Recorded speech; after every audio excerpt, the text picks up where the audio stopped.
It ends in a cliffhanger. There is nothing wrong with a movie ending on a cliffhanger. I just don't think this film earned that cliffhanger.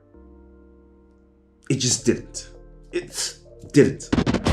My name is Miles Morales. I'm Brooklyn's one and only Spider-Man. And things are going great. Oh yeah. This movie is one giant tell, not show. You know how they usually say in storytelling, show, don't tell? Well, this movie thought, I'm just gonna give you a lot of exposition about almost everything and every character, which I understand why they did it, because, you know, you're cramming a lot of characters in and you need a backstory, but I just feel like, it's too much talking.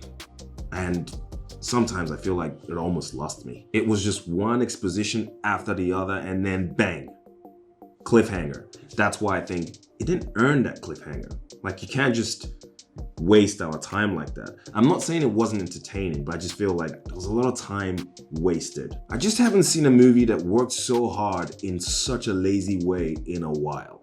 Like this film, they worked hard, don't get me wrong, but in a lazy way.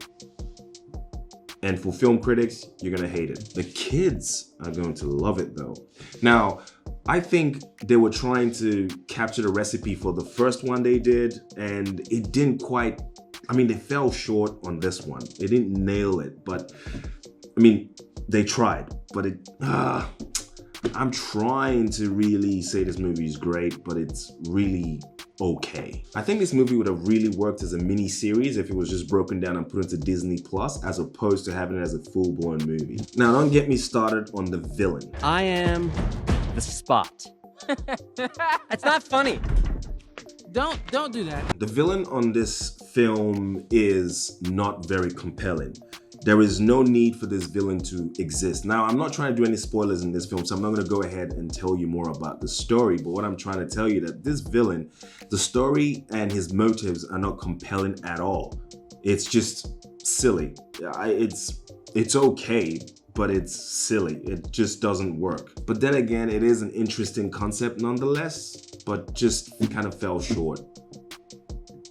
You'll see. However, there are some really interesting cameos in this film that everyone's going to enjoy.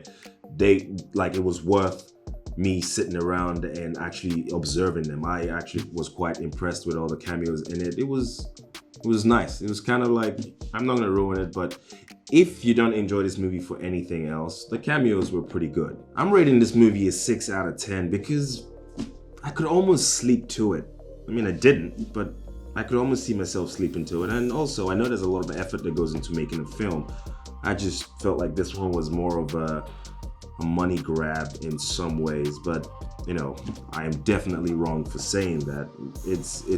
Like if you take your kids are gonna enjoy this film. You as an adult will be kind of like meh, because the first one was definitely a better story than the second one. Should you watch this film?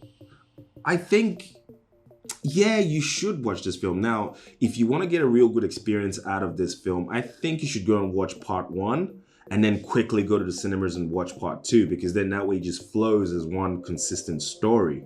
And I think that would really help with your view of the entire thing. But if you just haven't watched the part 1, or maybe you've watched the part 1 a long time ago and then you're just about to go and watch this part 2, then I feel like you might feel the way I feel about it.